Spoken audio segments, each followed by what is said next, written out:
आकाशवाणी भोपाल से प्रस्तुत हैं प्रादेशिक समाचार।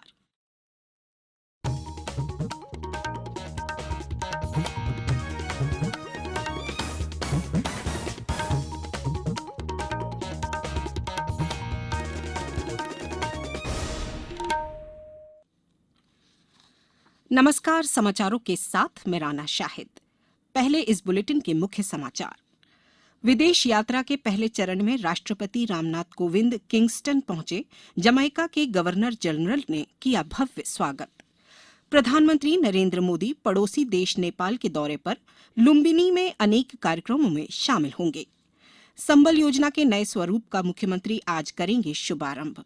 और कश्मीरी पंडितों का उर्दू भाषा और साहित्य में अवदान विषय पर आज शाम भोपाल में होगा सेमिनार।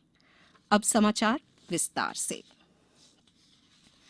राष्ट्रपति रामनाथ कोविंद जमैका और सेंट विंसेंट एंड ग्रेनाडाइंस की यात्रा के पहले चरण में आज सुबह जमैका की राजधानी किंगस्टन पहुंचे। जमैका के governor general sir Patrick Allen ने उनकी अगवानी की। जमैका आगमन पर राष्ट्रपति का 21 तोपों की सलामी के साथ औपचारिक स्वागत किया गया। श्री कोविंद को गार्ड ऑफ ऑनर भी दिया गया। इस अवसर पर जमैका के प्रधानमंत्री और अन्य गणमान्य व्यक्ति भी उपस्थित थे। भारतीय समुदाय के लोगों ने भी वहां राष्ट्रपति का गर्मजोशी से स्वागत किया। उल्लेखनीय है कि राष्ट्रपति कोविंद जमैका और सेंट विंसेंट एंड ग्रेनाडाइंस की राजकीय यात्रा पर हैं। भारत के राष्ट्रपति की इन कैरिबियाई राष्ट्रों की यह पहली यात्रा है। राष्ट्रपति कोविंद जमैका में बुधवार तक रहेंगे और गवर्नर जनरल के साथ शिष्टमंडल स्तर की वार्ता करेंगे। श्री कोविंद प्रधानमंत्री एंड्रियो होल्डेंस और अन्य गणमान्य व्यक्तियों से मुलाकात करेंगे। इस दौरान राष्ट्रपति जमैका के संसद के दोनों सदनों की संयुक्त बैठक को संबोधित करेंगे। केंद्र सरकार ने मौजूदा रबी मौसम में गेहूं की खरीद की अंतिम तिथि इस महीने की 31 तारीख तक बढ़ा दी है। केंद्र सरकार ने राज्यों और केंद्र शासित प्रदेशों से मई के अंत तक गेहूं खरीद जारी रखने को कहा है। उपभोक्ता मामले, खाद्य और सार्वजनिक वितरण मंत्रालय ने भारतीय खाद्य निगम को भी केंद्रीय पूल के लिए गेहूं की खरीद जारी रखने के निर्देश दिए हैं। सरकार के इस फैसले से किसानों को लाभ होगा। उल्लेखनीय है कि केंद्र सरकार ने यह फैसला कई राज्य सरकारों के अनुरोध पर किया है।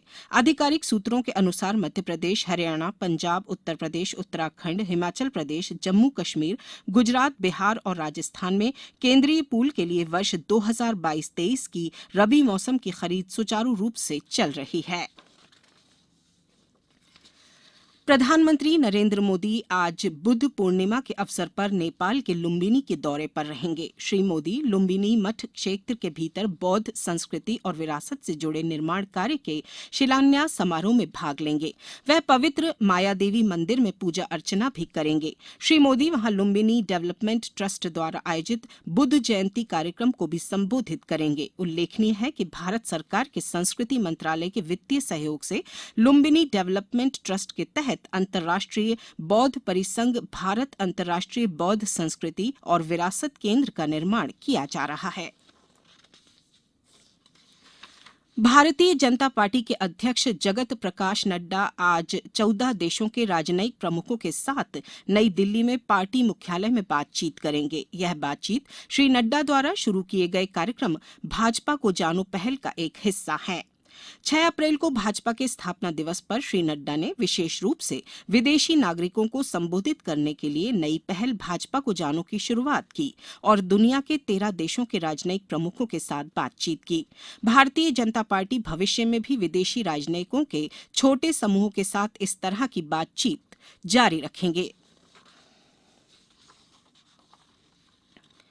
मुख्यमंत्री शिवराज सिंह चौहान आज संबल योजना में 25,982 श्रमिक परिवारों को 551 करोड़ 16 लाख रुपए की अनुग्रह सहायता और निर्माण श्रमिकों के 1,036 परिवारों को 22 करोड़ 23 लाख रुपए की सहायता राशि वितरित करेंगे।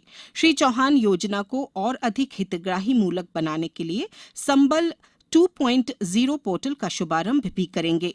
मुख्यमंत्री निवास पर आज सुबह 11 बजे होने वाले इस कार्यक्रम में श्रम मंत्री बृजेंद्र प्रताप सिंह भी उपस्थित रहेंगे। संबल योजना से और अधिक हितग्राहियों को लाभान्वित करने के लिए योजना को नया स्वरूप देते हुए संबल 2.0 योजना शुरू की जा रही है।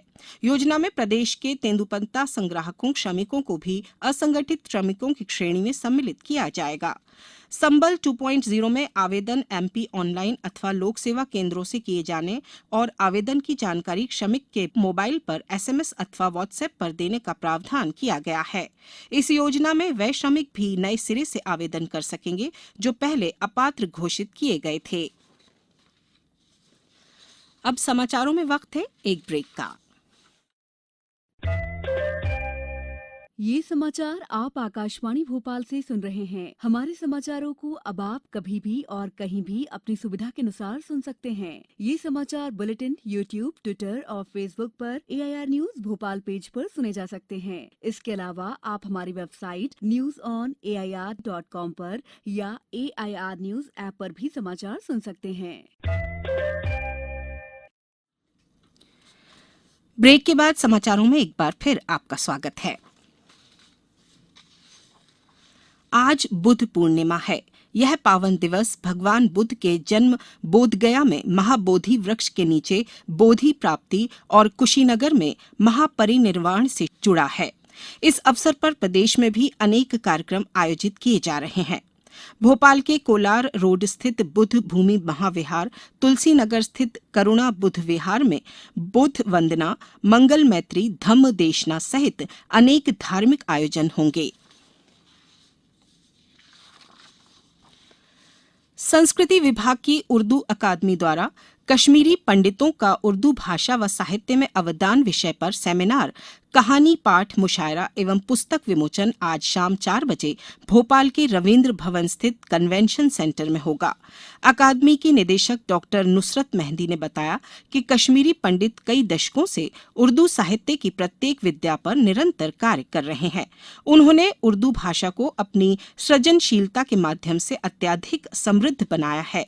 उर्दू भाषा में उनके अवदान पर विमर्श एवं संवाद की आवश्यकता को अनुभव करते हुए सेमिनार किया जा रहा है। सेमिनार के वक्ताओं में कश्मीर के राजेश रैना, श्रीनगर के दीपक बुदकी, जम्मू के खालिद हुसैन और ब्रजनाथ बेताब, भोपाल के डॉक्टर मोहम्मद नौमान खान और डॉक्टर मेहताब आलम, इंदौर के डॉक्टर अजीज इरफान और अनंतनाग की सुश्री राफिया मोहिद्दीन अपने विचार व्यक्त करेंगे। कार्यक्रम में दुबई के सैयद सलाउद्दीन दुबई की अध्यक्षता में अखिल भारतीय मुशायरे के साथ उर्दू अकादमी के आर्थिक सहयोग से प्रकाशित होने वाली पुस्तकों का विमोचन भी किया जाएगा। आईपीएल क्रिकेट में आज शाम 7:30 बजे नवी मुंबई के DY पाटिल स्टेडियम में पंजाब किंग्स का मुकाबला दिल्ली कैपिटल से होगा। इसके पहले कल ब्रेबॉर्न स्टेडियम में राजस्थान रॉयल्स ने लखनऊ सुपर जायंट्स को 24 रन से हरा दिया। एक अन्य मैच में वानखेड़े स्टेडियम में गुजरात टाइटंस ने चेन्नई सुपर किंग्स को 7 विकेट से हरा दिया। अब कुछ समाचार संक्षेप में। बैतूल जिले के रानीपुर ग्राम में कल प्रदेश के पहले पुलिस म्यूजियम का शुभारंभ हुआ। इस म्यूजियम में पुलिस विभाग के गौरवशाली अतीत और ऐतिहासिक सामग्री के साथ ही जिले की आदिवासी संस्कृति की झलक भी देखी जा सकेगी। केंद्रीय मंत्री नरेंद्र सिंह तोमर आज जिला स्तरीय वृद्ध स्वास्थ्य मेले का शुभारंभ जिला चिकित्सालय मुरैना के नवीन भवन में करेंगे। खंडवा में स्नान के दौरान 2 युवकों की इंदिरा सागर बांध डैम के बैकवाटर में डूबने से मौत हो गई। अंत में मुख्य समाचार एक बार फिर। विदेश यात्रा के पहले चरण में राष्ट्रपति रामनाथ कोविंद किंगस्टन पहुंचे। जमैका के गवर्नर जनरल ने किया भव्य स्वागत। प्रधानमंत्री नरेंद्र मोदी पड़ोसी देश नेपाल के दौरे पर लुम्बिनी में अनेक कार्यक्रमों में शामिल होंगे। संबल योजना के नए स्वरूप का मुख्यमंत्री आज करेंगे शुभारंभ और कश्मीरी पंडितों का उर्दू भाषा और साहित्य में अवदान विषय पर आज शाम भोपाल में होगा सेमिनार। आज इस बुलेटिन में बस इतना ही। नमस्कार।